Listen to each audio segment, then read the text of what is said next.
From Scott Hall being in the hospital, there is another wrestler who is in the hospital, unfortunately.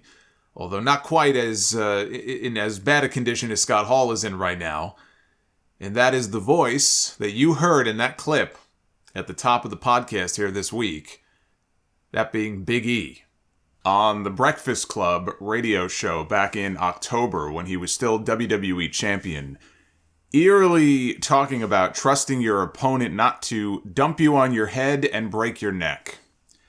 Friday night on Smackdown, Ridge Holland dumped Big E on his neck on an overhead belly-to-belly suplex on the floor, and he broke Big E's neck. He came straight down on his head. And this is not meant to beat up on Ridge Holland because I'm sure he feels awful about what happened. He's suffered his own share of injuries. Remember, he had his leg snapped in NXT. He had his nose broken a couple of months ago by Ricochet's foot. It looked like to me that he just didn't get him over enough. Like he was relying purely on strength to muscle him over. Taz, who spent his entire career suplexing people, and now his son does the same thing, said that suplexing is all about proper technique and training, and not strength. It's all in the hips when it comes to those suplexes. I'm not sure we need to be seeing suplexes like that on the floor anyway, and that goes for destroyers too, all that stuff. I would be fine if they just kept that shit in the ring.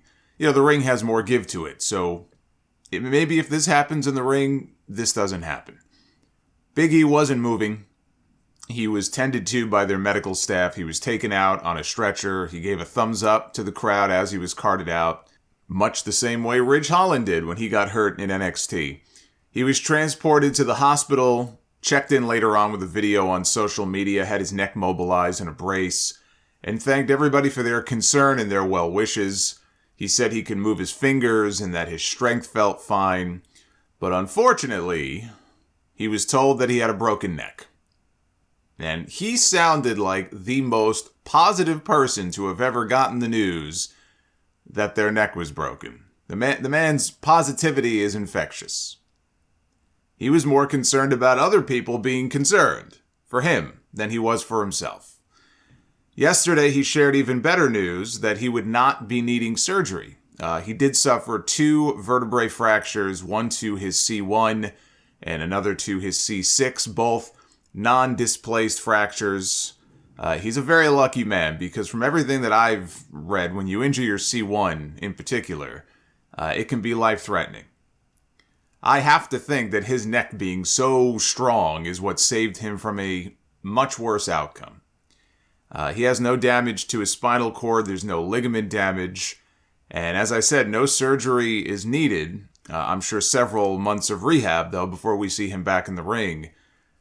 You know, it looked like they were planning a 6-man tag possibly for WrestleMania with all 3 members of New Day against Sheamus, Ridge Holland, and Pete Dunne, who made his Smackdown debut on Friday night, and I'll have more to say about that a little later. The reality is, you know, accidents happen. Now, if you get into a pattern where it happens 3, 4, 5 times, that's a different story. But, you know, accidents happen. It doesn't have to be on a dive. It doesn't have to be on a double jump moonsault or a 630 senton through 2 tables. You know, it can be a simple suplex that we have seen people execute on television hundreds of times before. We just saw something similar at Elimination Chamber last month with Drew McIntyre and Madcap Moss. When McIntyre gave Moss that reverse Alabama slam and dumped him right on his head, it was terrifying. I still don't know how he didn't break his neck. Now, in that case, that may have had more to do with the way Moss took the move than something that Drew did wrong, but even if you think it was Drew's fault, you know, Drew McIntyre has been wrestling for almost 20 years. And that happened. He's no rookie. Owen Hart was one of the safest people you could be in the ring with, and he dropped Steve Austin on his head and nearly crippled him. Shaved years off his career.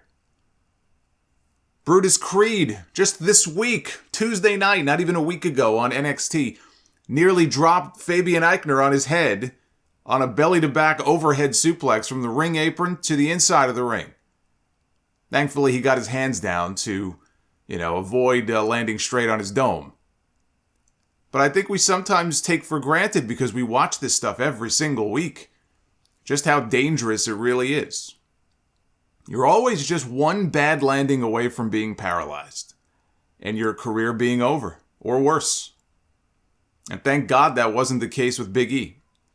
I'm just happy he's in good spirits, and he's on the mend, and he's going to be okay, because you never want to see something like that happen to anybody, but I especially don't like it when bad things happen to good people.